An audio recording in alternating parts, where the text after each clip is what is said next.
Opinião em debate. Oferecimento Unimed. Cuidar de você. Esse é o plano. Complexo Sicoob. Produtos e serviços essenciais para o seu empreendimento crescer. Acesse www.sicoob.com.br.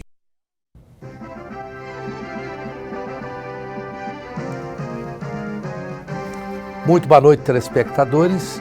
O programa desta noite tem como tema, afinal, o que é ser pai?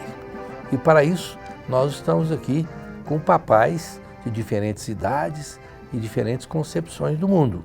O Felipe Guimarães é o nosso técnico aqui, produtor.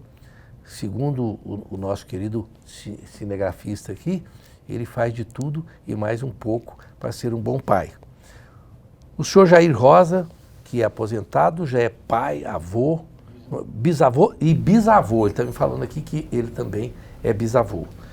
E o José Elias, o doutor José Elias Domingos, sociólogo e professor, debatedor do Opinião em Debate na Bandeirantes 98,7 FM. Eu vou começar aqui com o mais jovem deles. Não, vou começar aqui com o José Elias Domingos.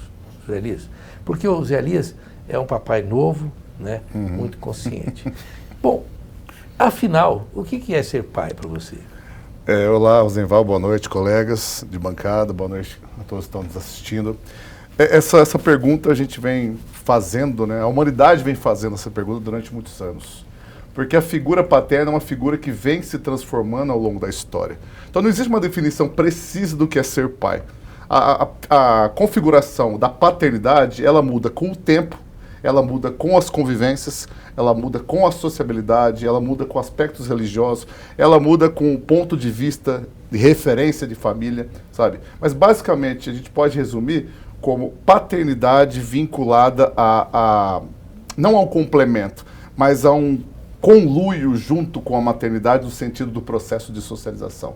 Ser pai é também participar do processo de socialização de uma criança, de um bebê. Ou seja, inseri-lo dentro da sociedade no sentido do aprendizado inicial dos dogmas culturais que a gente vive. Então, quando você assume a paternidade, você se dispõe, entre aspas, né, teoricamente, a participar desse processo que a gente chama de socialização primária. Então, basicamente, abstratamente, isso é ser pai. Agora, como a gente interpreta, vem também de muitas das vivências que a gente tem durante a nossa vida, né? Bom, senhor Jair Rosa, o pessoal está complicando muito, tá não? Como é que é ser pai no tempo que o senhor foi pai, né? Quantos anos? Os seus filhos mais velhos, quantos anos têm? Tem uns 54 e uns 50. Uns 50, né? Era mais simples ser pai?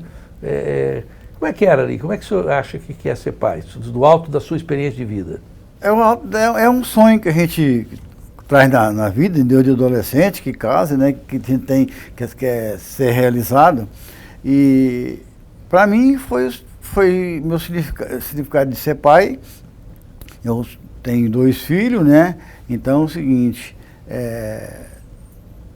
foi o significado, uma missão cumprida, né? Uma missão cumprida que eu tive, né? Então para mim foi bom demais.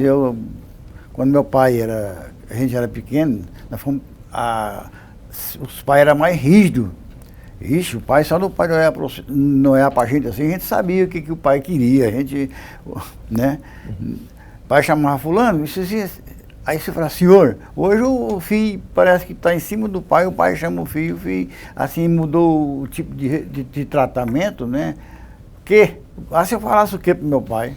Não dava certo. Não dava certo, era um puxão de orelha muito grande. Ele falava senhor. Senhor. E tinha esse negócio, dava uma olhadinha assim, você já sabia o que eu queria. Já sabia o que Mas depois nós vamos falar um pouco mais sobre isso. Eu estou achando que hoje está acontecendo muita a coisa do rabo abanar o cachorro. Né? Não é o cachorro que abana o rabo, não. O rabo que abana o cachorro. Mas aqui, o meu colega Felipe Guimarães, você está com quanto tempo de pai?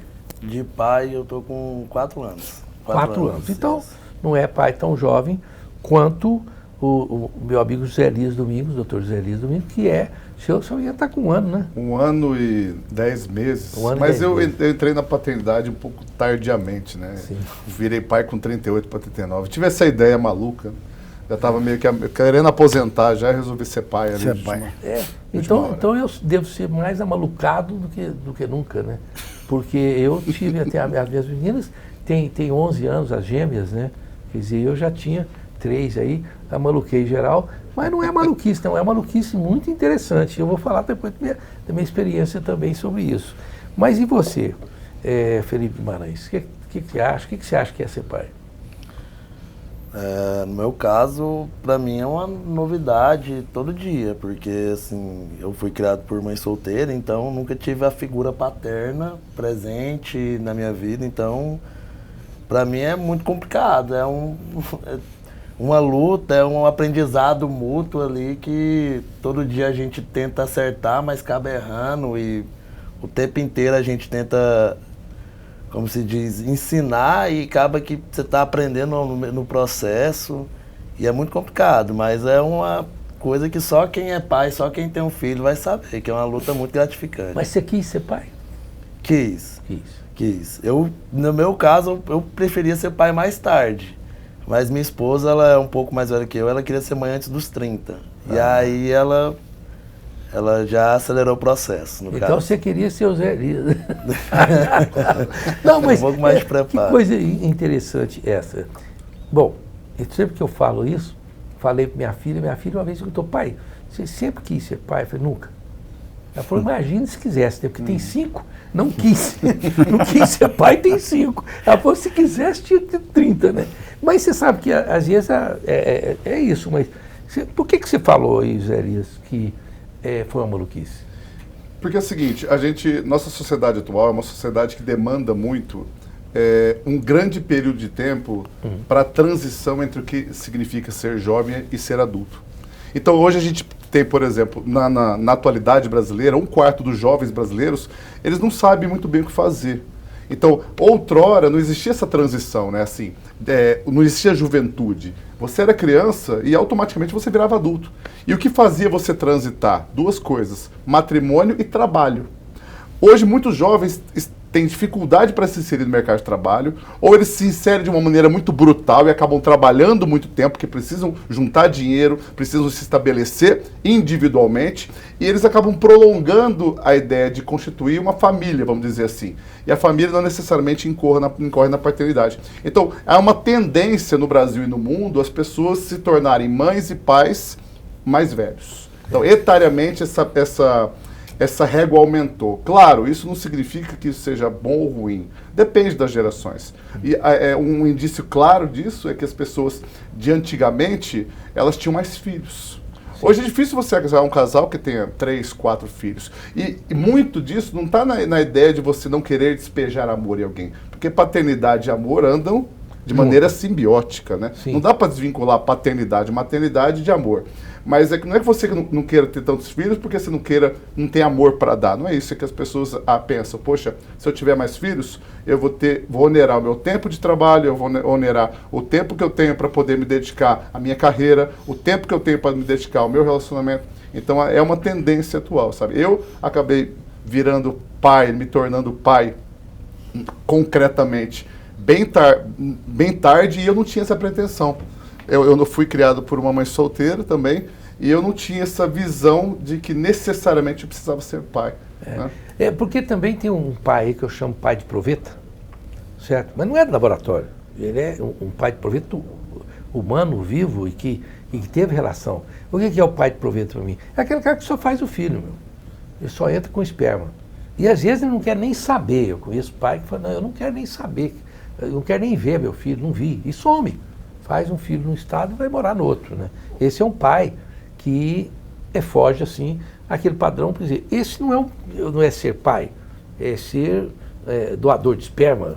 Mas, José Valso, uma coisa interessante, só para complementar, essa questão de você necessariamente ser pai e assumir a paternidade são coisas distintas. Vamos pegar, por exemplo, a mitologia grega.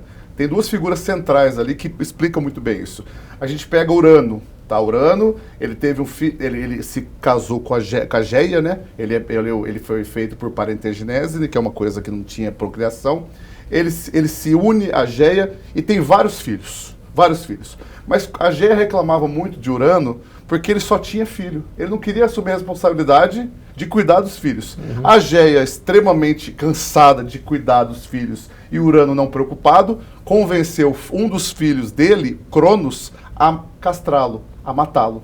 E olha como que essa epopeia, essa mitologia grega nos ensina. É um pai ausente. Urano era um pai ausente. Diferentemente, por exemplo, se você pega Dédalus e Ícaro, Dédalus se arriscou junto com Ícaro no labirinto do Minotauro. Opa, meu filho vai ser jogado, eu me sacrifico junto com meu filho. E lá ele constrói uma asa para o Ícaro voar e o Ícaro se livra do labirinto e ele não. Então você percebe dois casos emblemáticos do que é ser pai, mas não necessariamente assumir efetivamente a paternidade. E salvo engano que essas epopeias são fantásticas, porque elas dizem muito, né, sobre as relações e de uma forma filosófica profunda, mesmo antes da gente entender o quanto isso é importante. Mas o Ícaro, as asas dele derreteram. Né? Então, o pai alertou para ele, ó, não vai tão perto do sol, porque era feito de cera, nem tão perto do mar, porque pode molhar. Mas o Ícaro, como um bom filho teimoso, que não obedece o pai, acabou chegando perto do sol e morreu no mar. E é verdade. Então, eu digo que hoje,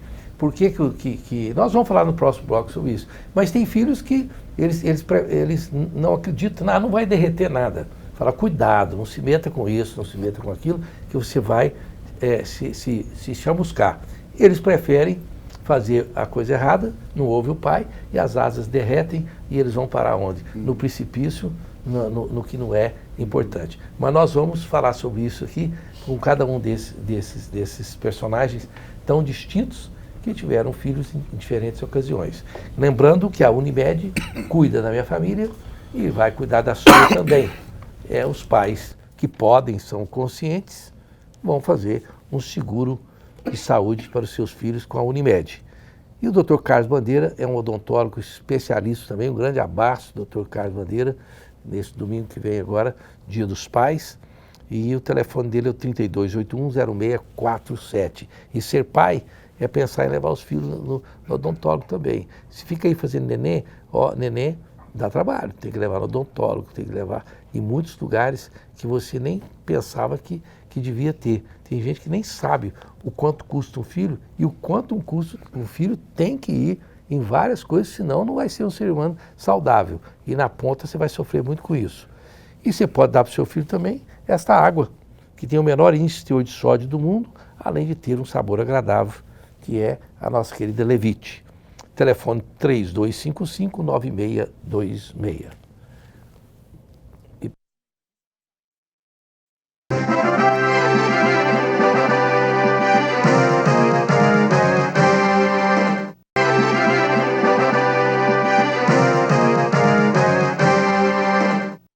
Estamos de volta com a Opinião em Debate desta noite, falando, afinal, o que é ser pai.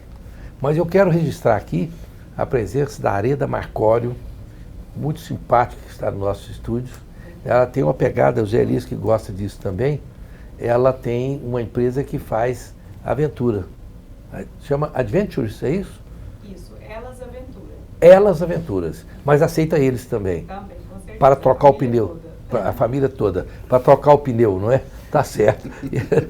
Então, quero registrar a bela presença dela aqui, que veio nos visitar neste programa que é em homenagem ao Dia dos Pais. Mas eu vou aqui com o senhor Felipe Guimarães. Sobre Guimarães, o senhor diz, por exemplo, sobre a natureza dos filhos, né? Quer dizer, hoje, ser pai é de uma complexidade ímpar, porque, evidentemente, para ser pai como nós fomos criados na minha época, na sua, e até meu filho que vai fazer 40 anos, eu também o criei assim. E hoje eu vejo que não era bom, não foi bom. O nosso relacionamento talvez poderia ser melhor. Mas naquela época, a gente recebia ali umas chineladas, meu pai só batia de cinto. E não batia pouco, não. Eu falava que se batesse pouco, a criança ficava sem vergonha. Era assim no seu tempo? Era verdade. É. É. E o senhor deu Não, eu fui um filho que fui criado. Eu só apanhei uma vez do meu pai. só uma vez? É. Agora minha mãe eu não dei conta de contar quantas vezes. Não, minha mãe dava chinelada. Nós brigava lá entre os irmãos, nós brigava lá e minha mãe pegava nós e descascava o cacete, né? Mas meu pai só me bateu uma vez, porque meu pai era assim, ele era. Aquilo era pra gente sabia o que ele queria. Então a gente tinha um respeito danado do meu pai. Aí minha mãe nós já era mais cascudo, gosta grossa, né? Então ela mandava a gente fazer um terreiro. Vai varrer o terreiro, menino. Aí ficava enzonando por ali, o cara brincando, né? Naquela época brincando por ali, quando a fé chegava, já chegava nós lá e chegava uma baspa em nós. Mas e o senhor bateu nos seus filhos?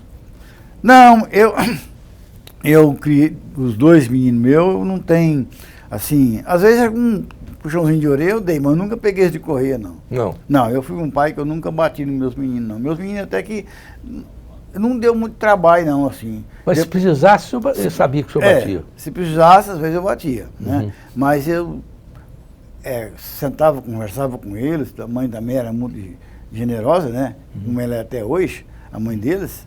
Então, eles mantinham aquele tipo de respeito, assim. Então, já veio mudando as leis, que hoje o pai pode estar castigando igual não foi criado. Pois é, mas é uma pergunta que eu faço ao senhor. Como avô, o senhor é meloso com o neto ou dá uma dura nos netos? Ah, não. Os netos, a gente, às vezes, coisa que a gente vê que está fazendo errado, a gente corrige, mas nunca bati em neto também, não. E o neto já vem assim, o neto parece que é melhor do que o filho, o bisneto é melhor do que o neto. O seu bisneto tem quantos anos? Já tem 2 anos e meio. 2 anos e meio. É. O senhor deve estar E já está vindo outro. Se neto derrete, o bisneto deve ser. Não, eu nunca vi. A codependência para bisneto é pior do que a doença pior que tem é a codependência, viu? Entendeu? Interessante, isso é a dependência do senhor com eles. Não é com eles. Com o senhor.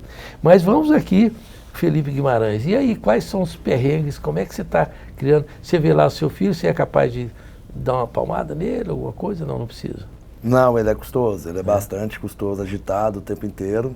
Só que é muito complicado você corrigir ele, por exemplo, quando ele tinha 2 anos e meio, ele quebrava muita coisa, subia, corria, você tentava brigar e ele ignorava e corria. Só que aí a gente percebeu, no caso eu e minha esposa, que toda vez que a gente pegava, dava uma chinelada, dava uma brigada um pouco mais forte, ele começou a entender que a coisa se resolvia na base da violência, do grito, das coisas. Então, igual eu tô falando, é muito difícil, eu tô aprendendo isso agora. Ele entendeu que, assim, tipo, se eu não levar a sério, eu vou levar um... Ele entendeu que quando ele chega no limite, ele sabe que ele passou, que ele tá errado, mas é muito complicado, porque se eu chego a dar chinelada nele, ele vai entender que resolve tudo na violência e acaba que ele também acha no direito, e tem que sentar, explicar como é que funciona, por que eu posso e ele não pode, porque, não sei, no caso de vocês, mas no caso do Arthur, parece que na cabeça dele, ele ainda não, eu não sei se eu não consegui passar isso para ele, ou se ele ainda não conseguiu assimilar a diferença entre eu e ele, em questão de respeito, de obediência. Ele costuma obedecer muito, mas na hora da bronca, tudo, ele é meio orgulhoso, digamos assim, ele não aceita. Você está falando, eu estou pensando aqui no José Elias, falando para o filho dele, porque, ó, meu filho, você entende que segundo o Prêmio Nobel de 1935, segundo a lenda, tal, aí o menino vai olhar e fala assim, eu devo achar, meu pai deve ser bem louco, é melhor eu obedecê-lo. José Elias, você acha que na base da sua filosofia tão profunda, você acha que vai dar para ter um diálogo lá, ou você vai ser? De forma nenhuma, de forma... Na teoria tudo é florido. Namoro na teoria é florido, casamento é florido. Se a gente pudesse viver várias vidas e experimentasse várias coisas, a gente talvez a gente não casaria, talvez não namoraria, nem teria filho, porque tudo é muito florido. Eu me deparei com uma situação de realmente sentir muita dificuldade com a ideia da paternidade. Não é só dificuldade física de ter que minar a criança, mas é uma dificuldade de se pensar, poxa, será mesmo que eu precisava ter uma criança? Gasto dinheiro pra caramba. Entra no cheque especial todo mês. A criança não deixa a gente dormir direito. quer ver aqueles desenhos na televisão e você não tem que limitar. Você tem que frear o consumo desenfreado, a propensão ao consumo, quer um brinquedo, quer outro brinquedo. Então, você tem um modelo do que é a criação da criança, mas nem sempre aquele modelo que você tem do que vai ser a criança será. E muitos pais se frustram por isso. A criança não é a sua imagem e semelhança. Esse princípio bíblico ele não reverbera na criação de uma criança durante toda a sua convivência. Por isso que às vezes você cria 3 filhos da mesma forma, eles se tornam 3 filhos diferentes, porque o ser humano ele galga a sua individualidade. E isso é bom falar para os pais. Não se sinta frustrado porque às vezes você teve um projeto de filho, um projeto de filha, e ele não se tornou aquilo que queria. Poxa, quantos pais... Eu lembro que eu estava no ensino médio, e minha mãe é formada em ciências sociais, né? Aí eu estava no ensino médio, segundo ano de ensino médio, falei, mãe, já decidi minha profissão, eu vou ser advogado. Minha mãe ficou feliz pra caramba, né? No 3º ano eu decidi fazer ciências sociais também, ela ficou triste, falou, nossa filho, faz uma profissão que dá dinheiro. Eu estava entre jornalismo e advocacia, né? Os dois que dão muito dinheiro, né? Então ela ficou frustrada no momento, eu senti que ela tinha um projeto do filho fazer direito, virar um juiz, e eu fui ser professor, fui ser pesquisador. Então, essas coisas do dia a dia não significa que você é um pai ou uma mãe ruim, não é isso, é que ele tem sua própria trajetória, isso é importante frisar, sabe? Então, às vezes eu fico frustrado, eu durmo triste, penso, nossa, meu Deus, por que minha filha é tão inquieta assim? Chama Elisa, minha filha, até um beijo para ela. Por que você é tão inquieta desse jeito, filho? Nossa, mas faz parte do processo de criação, né? A gente aprende. Ser pai e ser mãe também é um aprendizado. É bom que os pais sempre entendam isso. Né? E eu, como pai de 5, eu quero dizer o seguinte, criança quieta é muito danoso. Criança não pode ser muito quieta. A criança tem um momento que ela tem que ficar quieta, momentos de quietude. Mas aquela criança que é muito assim, quieta, e tem gente fazendo uma maldade, por não falar sobre isso, que é pegar a babá eletrônica mais cruel do planeta, que é o celular, e pum, dá. Sabe mexer? Sabe. Se der para sua menina, ela é capaz de fazer coisas que às vezes você fala, onde chegou aqui? Mas isso é uma crueldade ímpar. Nós vamos falar sobre isso no próximo bloco. Lembrando que a instituição financeira da família e dos advogados em Goiás é a Credjur, porque é ligada ao Complexo Cicobi com mais de 2.000 pontos de atendimento espalhados pelo país. Voltamos já já.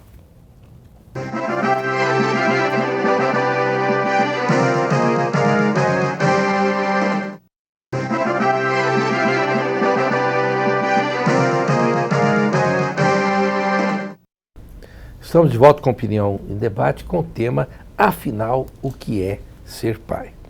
Bom, senhor Jair Rosa, o senhor que está aí com neto, bisneto, essa coisa de deixar as crianças com o celular, o senhor acha alguma coisa errada? Seus netos usam o celular o tempo todo? Os netos usam, porque eles já são mais adultos, né? Eles usam o celular. Quantos anos tem seu neto? O Pedro tem 27. 27 anos. Um neto com 27 anos. E a neta? E a neta tem quanto? A neta tem 30. 30 anos. E o bisneto? O bisneto tem 2,5, né? 2,5. Né? Então esses outros aí já estão perdidos, já usam o celular. Aí eu vejo, esse problema do celular é um problema, parece que é meio crônico, né? Eu vejo as mães aí com menino de 2 anos, de 4 anos, 3 anos, já com um celularzinho, um joguinho lá, etc. Né? Então o menino está perturbando a mãe ali, não querendo fazer o que a mãe... Aí a mãe pega e dá um celularzinho para ele, para a mãe poder ficar assistindo novela, ou ver alguma coisa, para dar sossego para a mãe. Né? Aí ontem eu estava até pensando, falei com a minha esposa, falei, Marlene, o Arthur está com 2 anos e meio. Daqui mais 3 anos eles vão comprar um celular por na mão dele. Porque ele é muito inteligente. Ele é inteligente. Com 2 anos e meio, você vê a inteligência do moleque. Viu? Falei, vai comprar um celular. Porque a geração de hoje parece que eles acham que o menino já tem que ir para a escola com o máximo 3 anos, já tem que estar na escolinha e já foi para a escolinha e já dá um celularzinho para ele. Ele já sabe mexer no trem. Pois é, você imagina, né? A criança é inteligente, você dá um celular e tira a inteligência dele. Porque tira a criatividade, tira a espontaneidade, né? Verdade. Não é assim. Mas, o Felipe Guimarães, você então está ali com a sua esposa, você trabalha muito, que eu sei, trabalha aqui conosco, O que normalmente, com a criança na idade que a sua tem, é menina, né? Menino. Seu menino tem? Isso. O que você quer ganhar no Dia dos Pais? No domingo agora? Ah, Que é a mãe que vai comprar, não é? provavelmente. Eu não, Ela sabe que vai dar para você, não? não Você sei sente ainda um pai? Você sente um pai realizado? Sinto demais. Nossa, eu acho que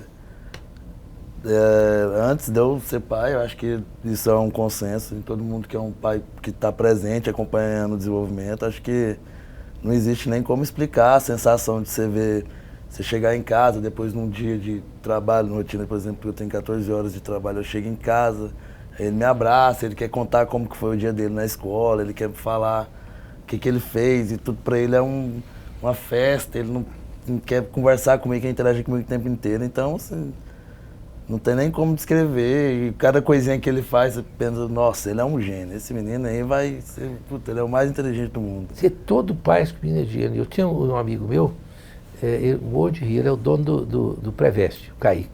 Um dia ele me ligou e falou, cara, você não tem ideia, hoje eu estou aqui animado, filmei e tal. O meu filho comeu feijão hoje pela primeira vez.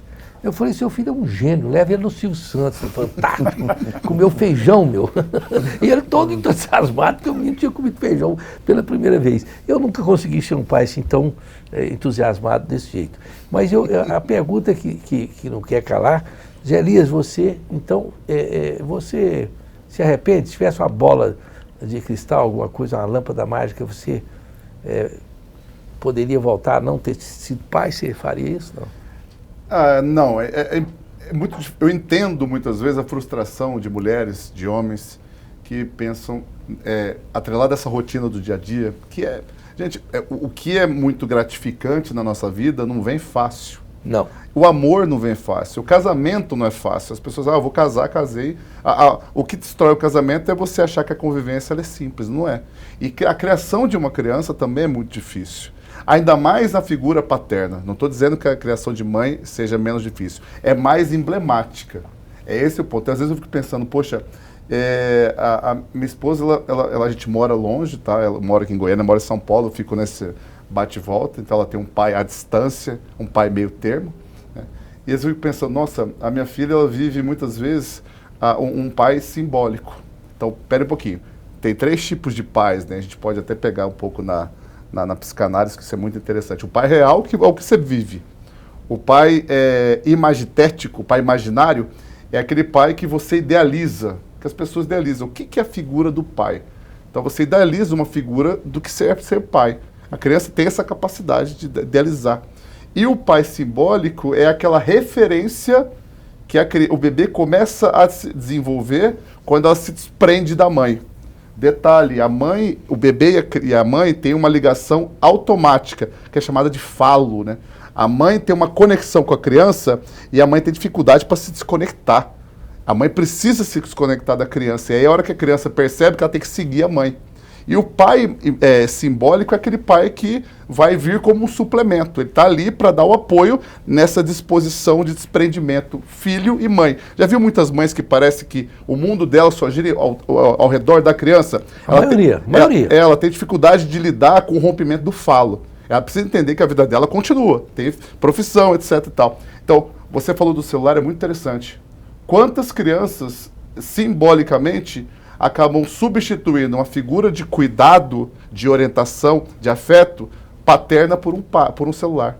O que orienta a criança acaba sendo um desenho, acaba sendo um colega da escola, do que propriamente a figura do pai. Então, o pai simbólico dela passa a ser uma referência que ela assiste no YouTube. Isso acontece muito. Então, óbvio, claro, a criança não pode ficar muito tempo se instruindo simbolicamente com referências que muitas vezes vocês acham que não são saudáveis. E você tem total razão. Mas você veja bem, eu acredito em reencarnação. Eu sou espírita, acredito em reencarnação. E o meu maior medo é que eu reencarne sendo mulher. Porque, olha, ser mulher é um negócio muito difícil.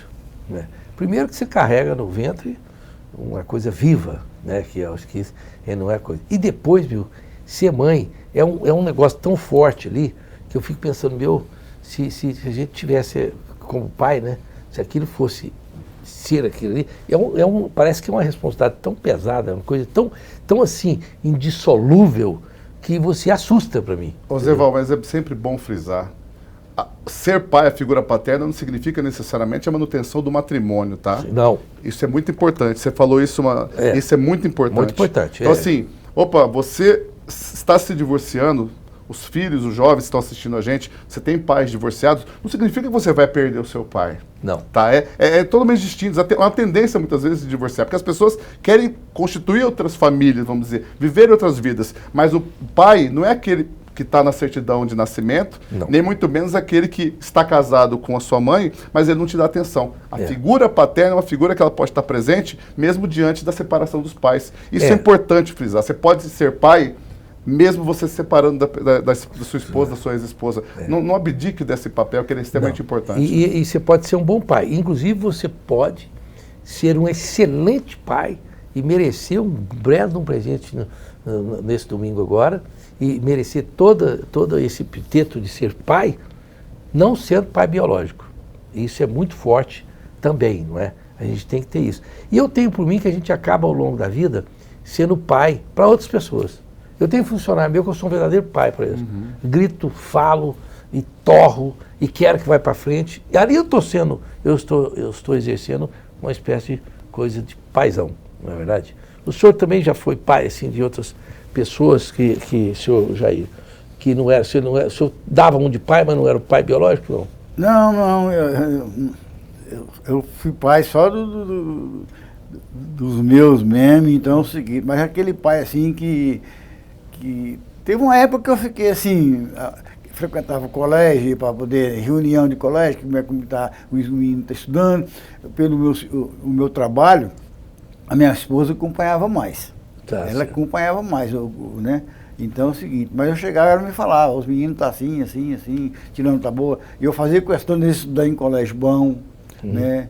Então, se vocês não formou hoje, não aprendeu, é porque não foi falta de escola, que eu dei muita escola para eles, né? O mais novo, por exemplo, que é o Cláudio, ele estudou, aí quando foi indo, ele não queria estudar mais. Pagava o colégio para ele, aí vários colégios aí, é tudo particular, então você vai fazer um curso, porque você tem que aprender uma profissão. Se você não quer trabalhar, você vai aprender uma profissão.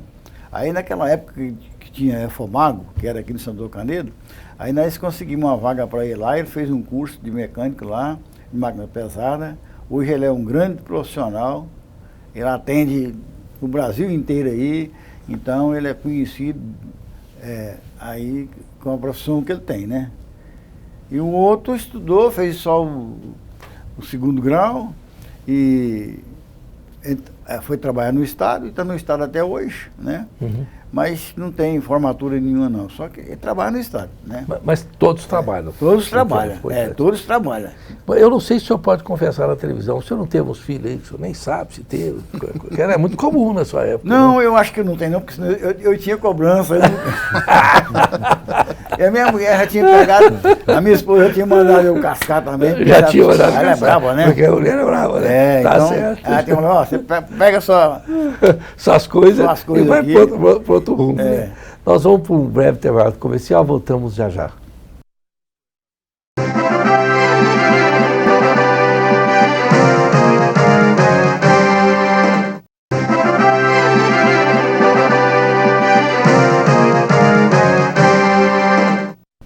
Estamos de volta com a Opinião em Debate desta noite, com o tema, afinal, o que é ser pai.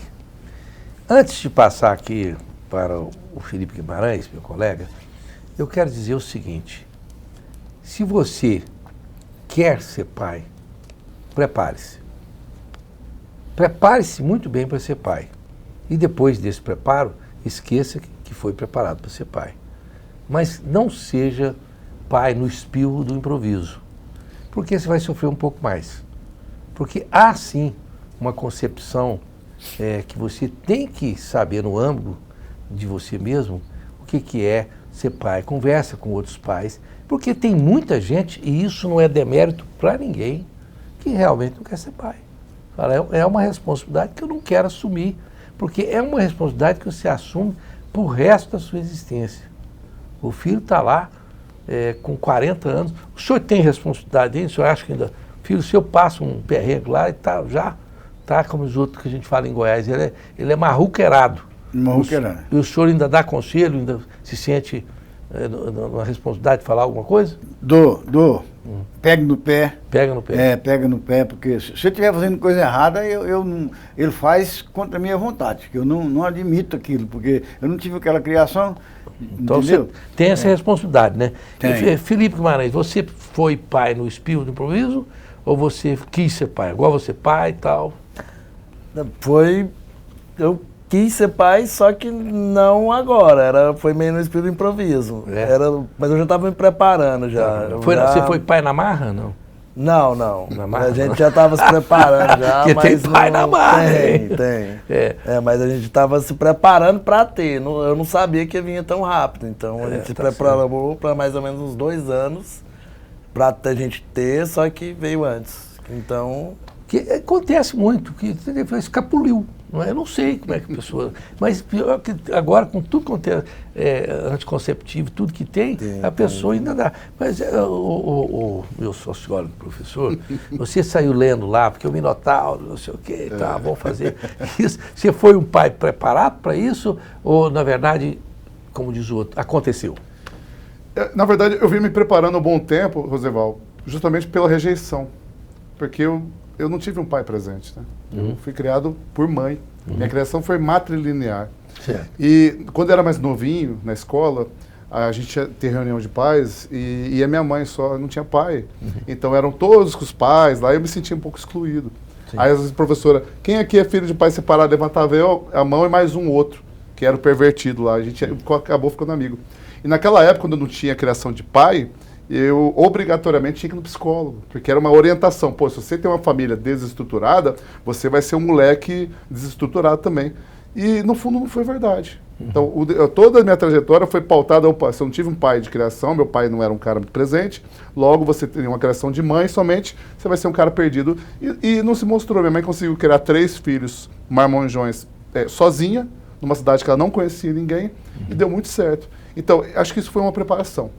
Mas é muito pequena perto do que é a vivência de ser pai. Eu concordo com o que você falou, Zé Val. A hora que você está ali no dia a dia da paternidade, você pensa, meu Deus do céu, eu tinha 10 séries da Netflix para assistir, tenho tanto livro para ler e eu tenho que ficar aqui dando apoio, olhando para a criança. Isso é carinho, isso é amor, isso é ser pai realmente. E até um recado importante. Nesse domingo agora, eu tenho que parabenizar não somente os pais, mas muitas pães também, que são mães que assumem o papel da paternidade porque o pai morre ou porque às vezes o pai não quer saber da criança e a mãe está ali segurando a bronca. E eu conheço alguns casos, muito positivos inclusive, de pais que criaram os filhos sem mãe. A mãe é que chutou o balde, falou, não, eu vou embora. Sumiu. Foi para o exterior, deixou. Aí o pai assumiu aquilo ali. Segurou a bronca. Mas o pai, às vezes, é mais fácil dele arranjar outra pessoa, né? É muito mais fácil do que para uma mulher. Mas tem alguns casos que o pai faz o papel dos dois. E qual o conselho que o senhor dá para os pais nesse domingo? Que conselho o senhor dá para os pais? O senhor não é pai mais, o senhor agora é bisavô. Bisavô. Mas que conselho o senhor dá para os pais?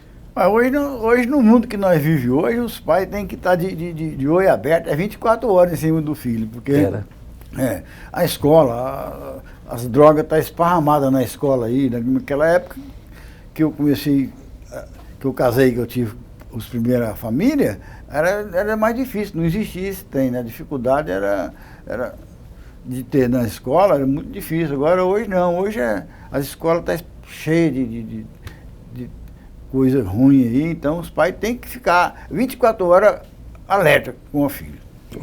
E que conselho você dá, Felipe Guimarães, para os pais?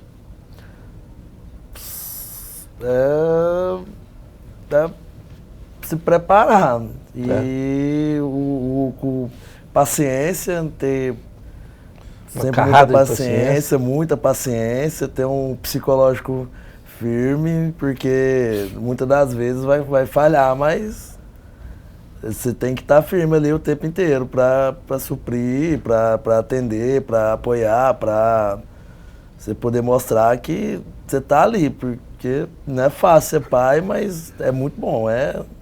Eu aconselho a todo mundo que não é pai a ser pai, porque é uma das melhores coisas da vida é ser pai. Hoje em dia. Não é porque acho que você não quer sofrer sozinho, não, né? Não. Mas é interessante que as mulheres, elas conversam muito sobre maternidade, certo? Os homens conversam muito pouco.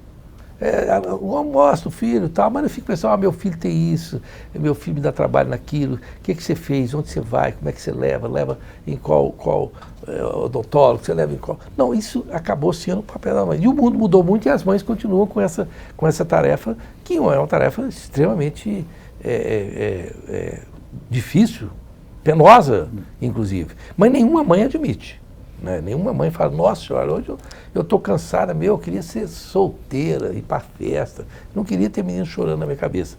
A mãe fala que mãe é padecer no paraíso. Mas às vezes ser mãe é só padecer. O paraíso fica para depois. Mas a mãe não admite porque ela tem aquela responsabilidade. E raramente você tem um pai que faz isso. O pai ainda reclama um pouco, e reclama para a mãe. Então a mãe tem que ouvir o choro do filho e o choro do pai. Bom, eu disse hoje, acho que vai para o ar amanhã, não é? Na Record, que uma coisa que eu acho que o filho poderia dar aos pais, sempre, não só no domingo, é a obediência. A obediência é uma coisa muito importante. E eu pergunto para vocês muito rapidamente, que está no finalzinho. O senhor exigiu dos seus filhos que pedisse a bênção. Sim. Eles pedem bênção. Bênção, pai. Até hoje. Os netos, bênção, avô. Bênção, avô. Você, o José Elias Domingos, mãe, não teve pai, mas sua mãe exigia a bênção? Ele exigia bênção, mas principalmente que eu respeitasse os outros. Os outros. Se fosse humilde e respeitasse as pessoas independentemente da classe. Mas pedir bênção, você fala, bênção, mãe? Até hoje. Faz até hoje. Até hoje. E você, Felipe Guimarães, seu pai pedia bênção, você ensina a sua criança a pedir bênção para você?